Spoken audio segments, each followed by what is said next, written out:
The following is a reading from a teaching that Ajahn Chah gave to a group of monastics and lay people in the Hampstead Vihara in London when Ajahn Chah visited the West for the first time.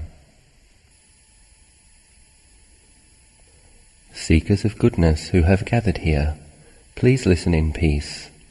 Listening to the Dhamma in peace means listening with a one-pointed mind, paying attention to what you hear and then letting go. Listening to the Dhamma is of great benefit. While listening to the Dhamma, we are encouraged to firmly establish both body and mind in samadhi, meditative concentration, because it is one kind of Dhamma practice. In the time of the Buddha, people listened to Dhamma talks intently, with a mind aspiring to real understanding, and some actually realized the Dhamma while listening. This place is well suited to meditation practice. Having stayed here a couple of nights, I can see that it is an important place. On the external level, it is already peaceful. All that remains is the internal level, your hearts and minds. So I ask all of you to make an effort to pay attention. Why have you gathered here to practice meditation? It's because your hearts and minds do not understand what should be understood. In other words, you don't truly know how things are or what is what. You don't know what is wrong and what is right, what it is that brings you suffering and causes you to doubt. So first, you have to make yourselves calm. The reason you have come here to develop calm and restraint is that your hearts and minds are not at ease. Your minds are not calm, not restrained. They are swayed by doubting and agitation. And this is why you have come here today and are now listening to the Dhamma. I would like you to concentrate and listen carefully to what I say, and I ask permission to speak frankly because that's how I am. Please understand that even if I do speak in a forceful manner, I am doing so out of goodwill. I ask your forgiveness if there is anything I say that upsets you, because the customs of Thailand and those of the West are not the same. Actually, speaking a little forcefully can be good because it helps to stir people up who might otherwise be sleepy or drowsy, and rather than rousing themselves to hear the Dhamma, allow themselves to drift instead into complacency, and as a result, never understand anything. Although there may appear to be many ways to practice, really there is only one. As with fruit trees, it is possible to get fruit quickly by planting a cutting, but the tree would not be resilient or long-lasting. Another way is to cultivate a tree right from the seed, which produces a strong and resilient tree. Practice is the same. When I first began to practice, I had problems understanding this. As long as I still didn't know what was what, sitting meditation was a real chore, even bringing me to tears on occasion. Sometimes I would be aiming too high, at others not high enough, never finding the point of balance. To practice in a way that's peaceful means to place the mind neither too high nor too low, but at the point of balance. I can see that it's very confusing for you, coming from different places and having practiced in different ways with different teachers.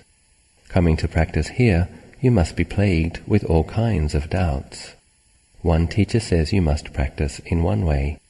Another says you should practice another way. You wonder which method to use, unsure of the essence of the practice.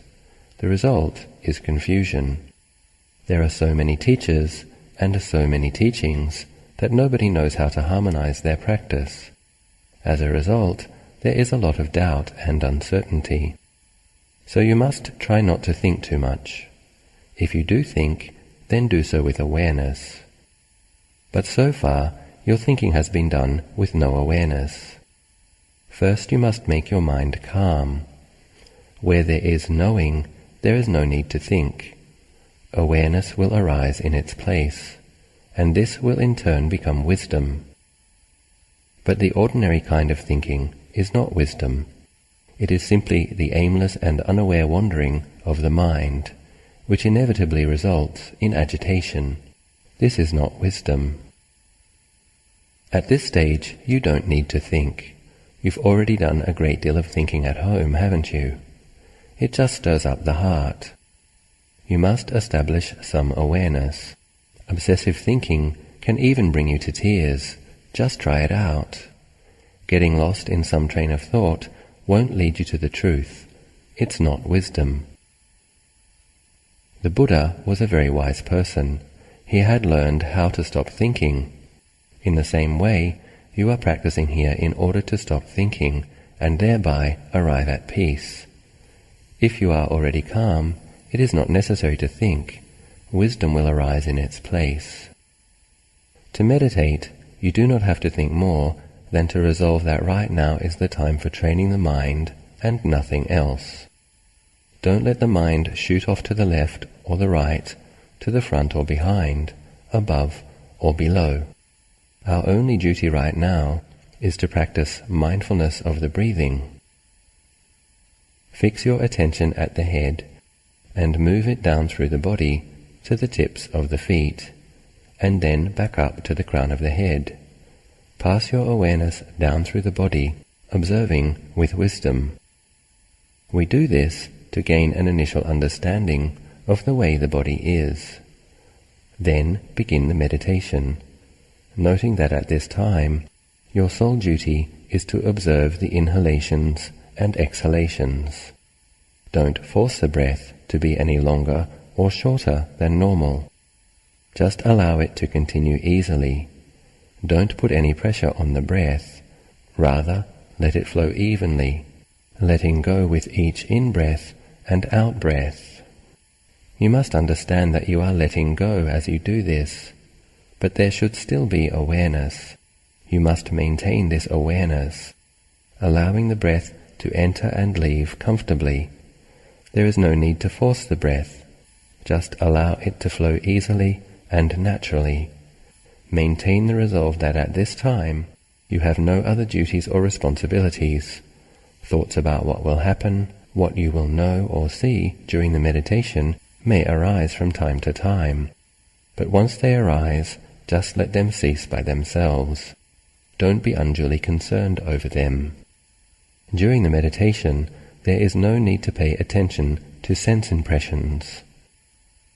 Whenever the mind is affected by sense impingement, wherever there is a feeling or sensation in the mind, just let it go. Whether those sensations are good or bad is unimportant. It is not necessary to make anything out of those sensations. Just let them pass away and return your attention to the breath. Maintain the awareness of the breath, entering and leaving. Don't create suffering over the breath, being too long or too short. Simply observe it without trying to control or suppress it in any way. In other words, don't grasp tightly. Allow the breath to continue as it is, and the mind will become calm. As you continue, the mind will gradually lay things down and come to rest, the breath becoming lighter and lighter until it becomes so faint that it seems like it's not there at all. Both the body and the mind will feel light and energized. All that will remain will be a one-pointed knowing. You could say that the mind has changed and reached a state of calm. If the mind is agitated, set up mindfulness and inhale deeply till there is no space left to store any air. Then release it all completely until none remains. Follow this with another deep inhalation until you are full, then release the air again. Do this 2 or 3 times, then re-establish concentration. The mind should be calmer. Repeat the process on every occasion that sense impressions cause agitation in the mind. Similarly, with walking meditation, if while walking the mind becomes agitated, stop still, calm the mind, re-establish the awareness with the meditation object, and then continue walking. Sitting and walking meditation are in essence the same, differing only in terms of the physical posture used. Sometimes there may be doubt, so you must have mindfulness to be the one who knows, continually following and examining the agitated mind in whatever form it takes. This is to have sati, which watches over and takes care of the mind. You must maintain this knowing and not be careless or wander astray, no matter what condition the mind takes on. The trick is to have sati taking control and supervising the mind. Once the mind is unified with sati, a new kind of awareness will emerge. The mind that has developed calm is held in check by that calm. Just like a chicken held in a coop. The chicken is unable to wander outside, but it can still move around within the coop. Its walking to and fro doesn't get it into trouble because it is restrained by the coop. Likewise, the awareness that takes place when the mind has sati and is calm does not cause trouble. None of the thoughts or feelings that take place within the calm mind can cause harm or disturbance. Some people don't want to experience any thoughts or feelings at all, but this is going too far. Feelings arise within the state of calm. The mind is both experiencing feelings and calm at the same time, without being disturbed. When there is calm like this, there are no harmful consequences. Problems occur when the chicken gets out of the coop. For instance, you may be watching the breath entering and leaving, and then forget yourself, allowing the mind to wander away from the breath, back home, off to the shops, or to any number of different places. Maybe even half an hour may pass before you suddenly realize you're supposed to be practicing meditation and reprimand yourself for your lack of mindfulness. This is where you have to be really careful, because this is where the chicken gets out of the coop. The mind leaves its base of calm. You must take care to maintain the awareness with sati and try to pull the mind back. Although I use the words pull the mind back, in fact, the mind doesn't really go anywhere. Only the object of awareness has changed. You must make the mind stay right here and now. As long as there is sati, there will be presence of mind. It seems like you are pulling the mind back, but really it hasn't gone anywhere.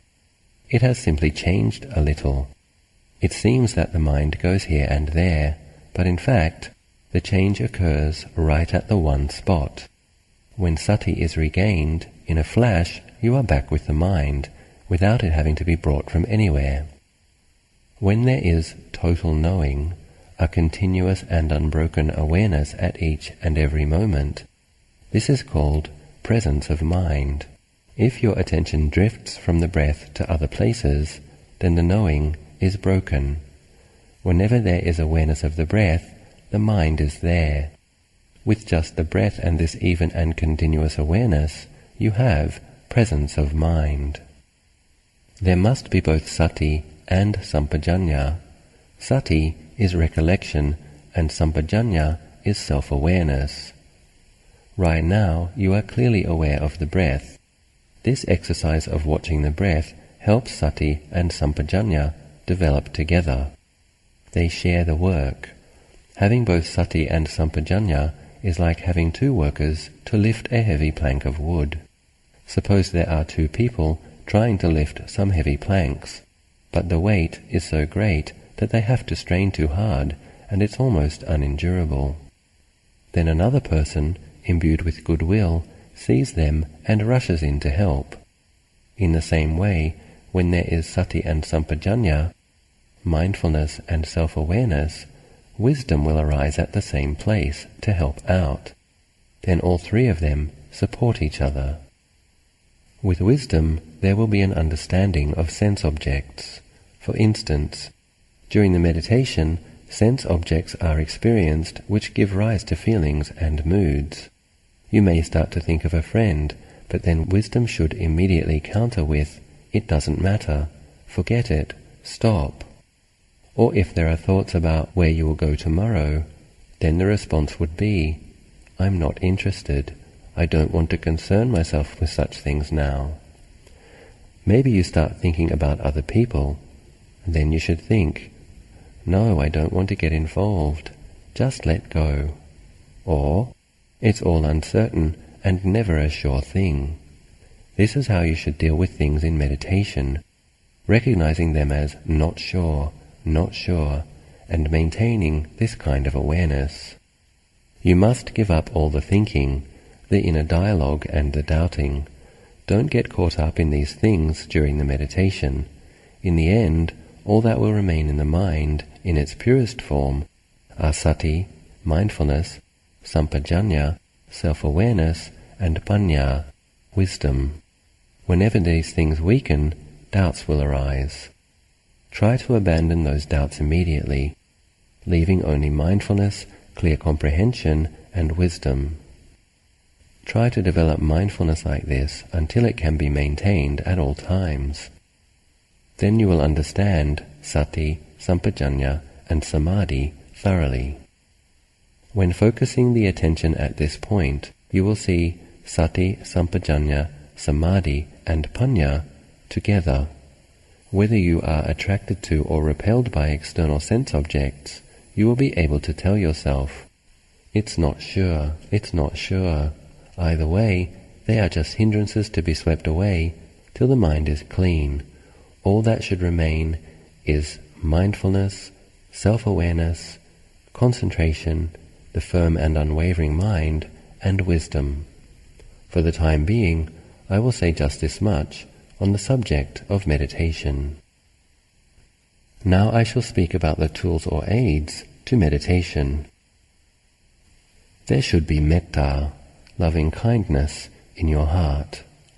In other words, the qualities of generosity, kindness, and helpfulness. These qualities should be maintained as the foundation for mental purity. For example, begin doing away with lobha, or selfishness, through giving. When people are selfish, they aren't happy. Selfishness leads to a sense of discontent, and yet people tend to be very selfish without realizing how it affects them. You can experience this at any time, especially when you are hungry. Suppose you get some apples, and you have the opportunity to share them with a friend. You think it over for a while, and sure, the intention to give is there all right, but you want to give the smaller one. To give the big one would be, well, such a shame. It's hard to think straight.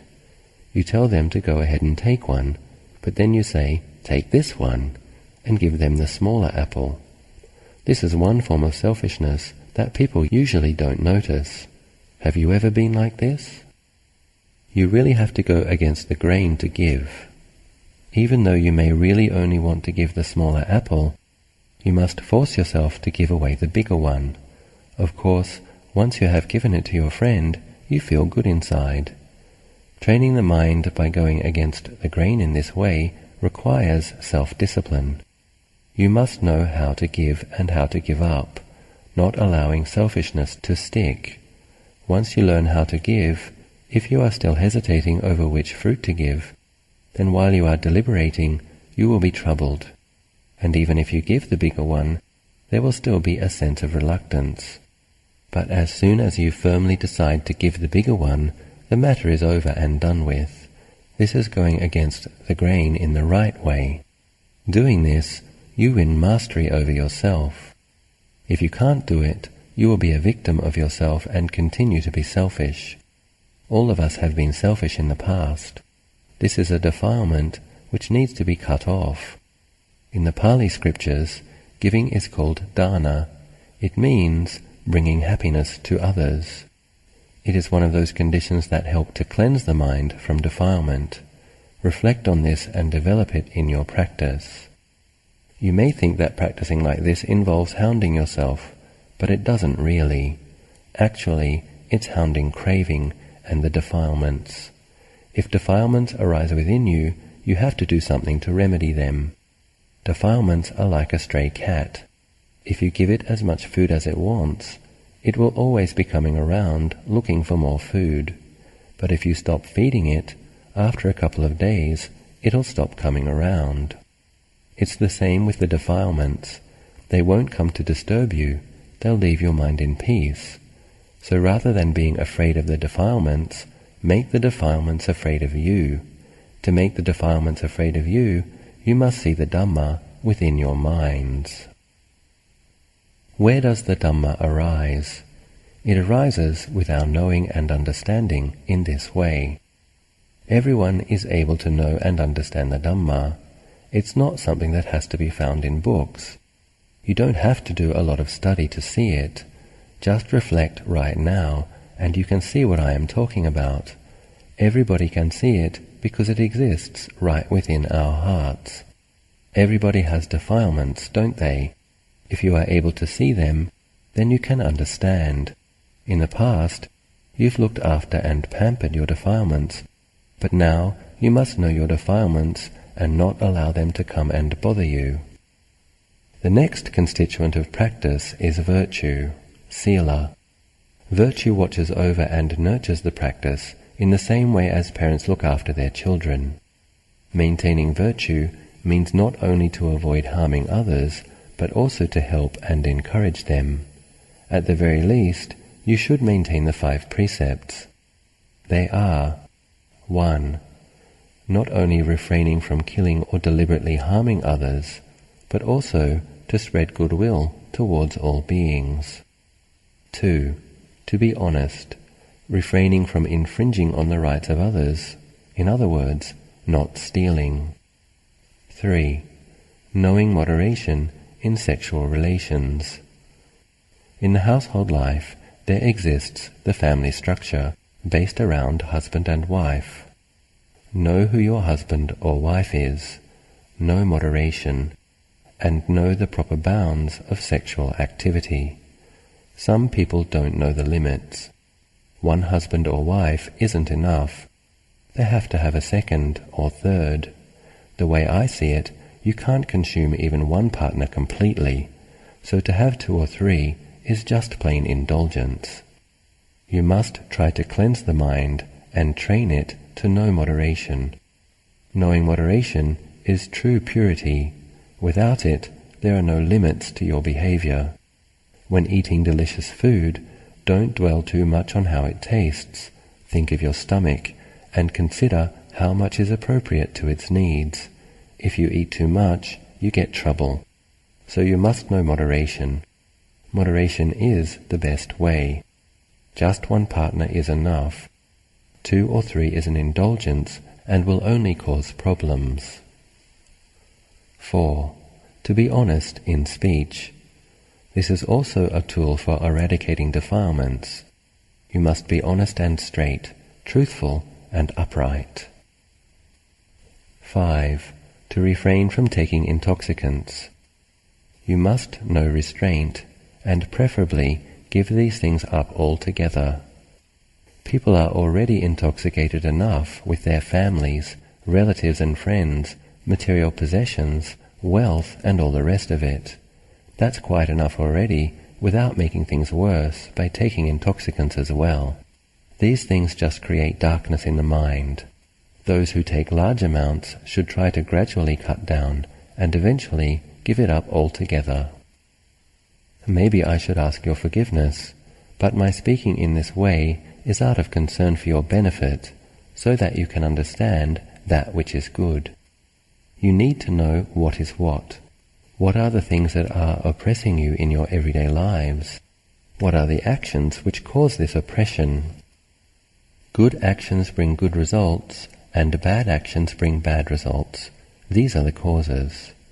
Once virtue is pure, there will be a sense of honesty and kindness towards others.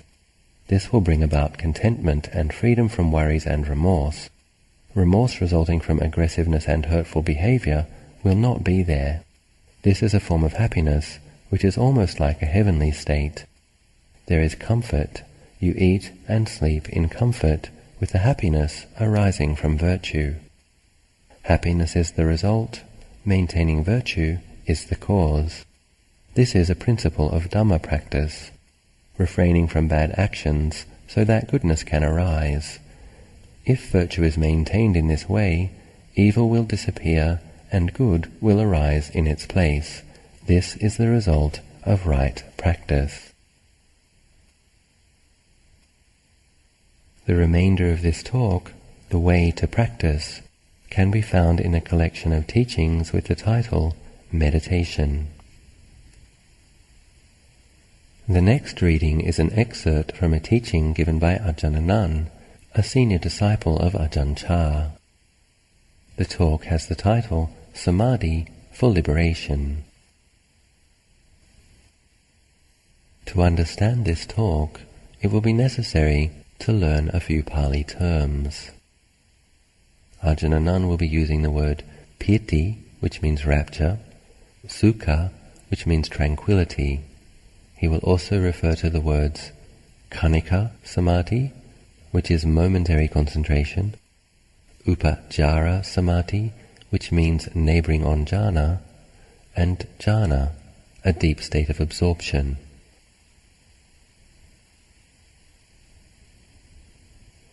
When the heart has been brought to peace through repetition of the mantra Butto in conjunction with the in and out breathing, then we no longer need to maintain this mantra in mind. With the heart at ease, peaceful and still, we can just simply be aware of the breath coming in and the breath going out. When the heart is peaceful and still, various physical sensations will manifest within. Sometimes we may feel that the body is expanding as we sit, filling the whole room or meditation hall. The body can seem to enlarge so much that we feel it is touching the ceiling. We might also feel tingling sensations or waves of rapturous energy thrilling throughout the body, causing the hair to stand on end. If this rapture, or piti, is strong, the body can seem light or weightless, as if it were floating in space. With this experience of piti, the body feels light and tranquil, the mind peaceful and still. This experience of momentary peacefulness, where the mind has entered a slightly concentrated state, is called khanika samadhi, or momentary samadhi. If this state of tranquility lasts longer, for example 5, 10, 15 or even 30 minutes, then the heart enters a deeper state of peace called upajjhara samadhi. This is a state of concentration that is neighboring or on the verge of entering the total stillness and serenity of jhana. When the heart settles into the peace of upajjhara samadhi through practicing mindfulness of breathing, there is an awareness of inner calm and stillness. At this level of concentration, the mind is not yet completely still. It can be compared to the pendulum of a clock swinging slightly to the left and right. There's a slight amount of mental activity and a modicum of thinking, but mostly the mind is peaceful. This movement of the mind is the activity of vitakka and vichara towards the meditation object. Vitakka is the initial application of the mind that takes up or focuses upon the sensation of breathing, and vichara is the sustained activity of keeping the breath in mind. Feelings of piti and sukha, rapture and bliss, also arise in upajjhara samadhi. In upajjhara samadhi, one is saturated in sukha, characterized by feelings of internal strength and stability. Sukha can be distinguished from rapture by the deep contentment it generates. However profound rapture may be, unlike the experience of sukha, it doesn't induce feelings of inner contentment.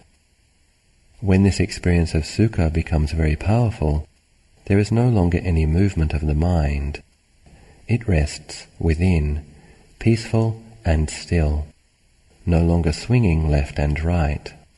Even if we want the mind to think, it doesn't.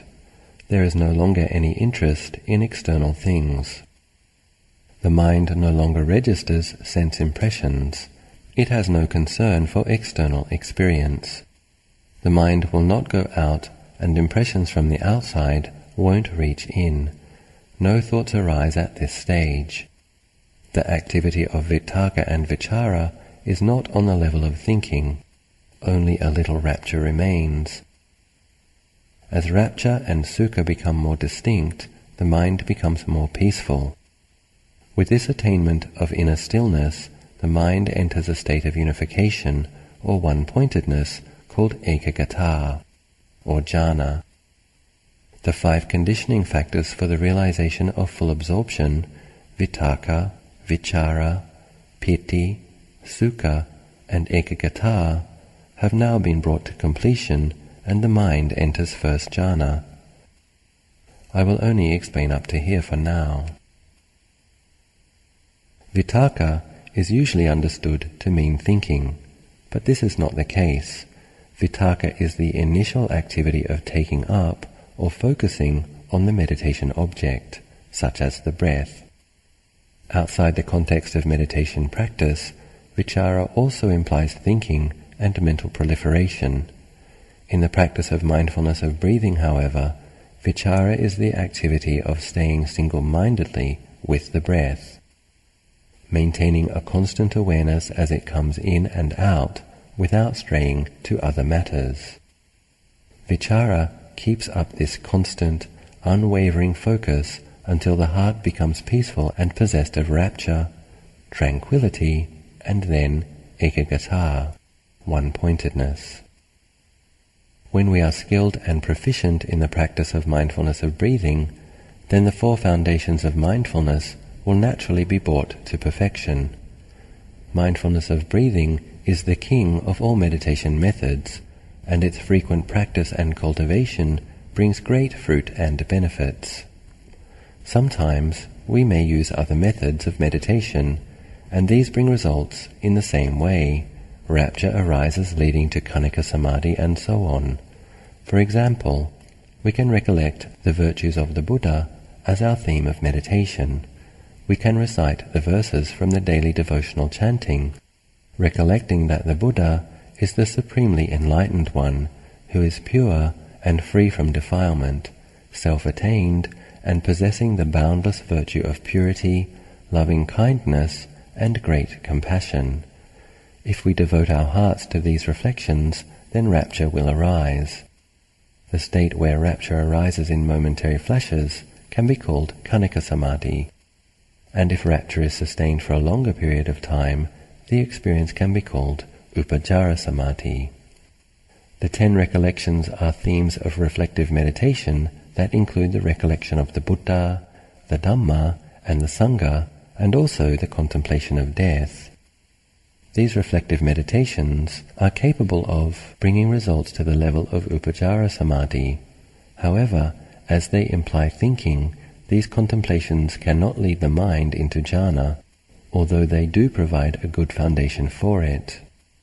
If we practice these reflective meditations, then the power of concentration will grow by itself. However, by practicing mindfulness of breathing or the contemplation of the elements, it is possible for the mind to become peaceful and unified. The remainder of this talk, Samadhi for Liberation by Ajahn Achalo, can be found in the collection of teachings Seeking Buddho.